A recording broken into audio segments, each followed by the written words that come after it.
સુરત શહેરમાં વહેલી સવારે વોક કરવા નીકળતા લોકો માટે ચિંતાજનક સમાચાર સામે આવ્યો છે। પાલ અડાજણ અને અશ્વિની કુમાર વિસ્તારમાં ચેઇન અને મોબાઈલ સ્નેચિંગ કરનાર રેડા આરોપીને સુરત ક્રાઇમ બ્રાન્ચે ઝડપી પાડ્યો છે। પોલીસે આરોપી પાસેથી કુલ ₹3 લાખથી વધુનો મુદ્દામાલ જપ્ત કર્યો છે અને 4 ગુનાઓનો ભેદ ઉકેલવામાં સફળતા મેળવી છે। સુરત શહેરમાં કાયદો અને વ્યવસ્થા જાળવવા માટે ડીસીબી પોલીસની ટીમો સતત પેટ્રોલિંગમાં હતી। આ દરમિયાન જોન 7 એન્ટી એક્સટોર્શન સ્ક્વોડને મળેલી માહિતીના આધારે બેસ્તાન આવાસ નજીકથી સાહિલ ઉર્ફે શાહ ઉર્ફે વસીમ જાકીર શેખ નામના આરોપીને ઝડપી પાડવામાં આવ્યો હતો। પકડાયેલા આરોપી પાસેથી 3 અલગ અલગ કંપનીના મોબાઈલ ફોન, સોનાનું પેન્ડન્ટ અને એક એક્ટિવા મોપેડ સહિત કુલ ₹3,38,545નો મુદ્દામાલ જપ્ત કરવામાં આવ્યું છે। પોલીસ તપાસમાં સામે આવ્યું છે કે આરોપી વહેલી સવારે જાહેર બગીચા અને રસ્તા ઉપર એકલા ચાલતા લોકોની રેકી કરી તેમને ટાર્ગેટ કરતો હતો। તે અચાનક સોનાની ચેઇન અથવા મોંઘા મોબાઈલ છીનવી લઈને મોપેડ પર ફરાર થઈ જતો હતો। આરોપી પહેલાથી જ અનેક સ્નેચિંગના ગુનાઓમાં સંડોવાયેલો છે।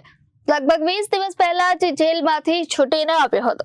જેલમાંથી બહાર આવ્યા બાદ તેણે પાલ વિસ્તારમાં 3 અને અડાજણ તેમજ અશ્વિની કુમાર વિસ્તારમાં 2 આઈફોન સ્નેચિંગ કર્યાની કબૂલાત કરી છે। હાલ પોલીસ દ્વારા આરોપી સામે કાયદેસરની કાર્યવાહી હાથ ધરવામાં આવી છે અને વધુ તપાસ ચાલુ છે। સુરત શહેરમાં મિલકત વિરુદ્ધના ગુનાઓ અટકાવવા માટે ક્રાઇમ બ્રાન્ચની ટીમો સતત લાગેલી હોય છે। એ અનુસંધાને એન્ટી એક્સટોર્શનના પીઆઈ સિંધા અને પીએસઆઈ મેડાની ટીમને એક બાતમી મળેલી।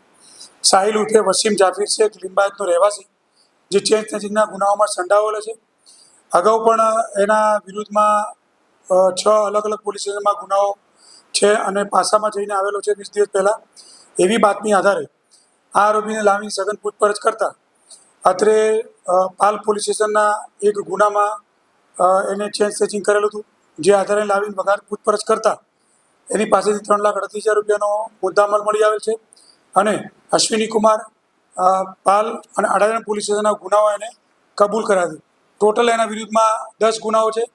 આ આરોપી હમણાં જસ્ટ 20 દિવસ પહેલાં પાસામાંથી છૂટી આવેલ છે।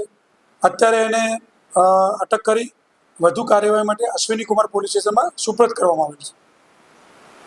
Bureau report Janadesh news Surat.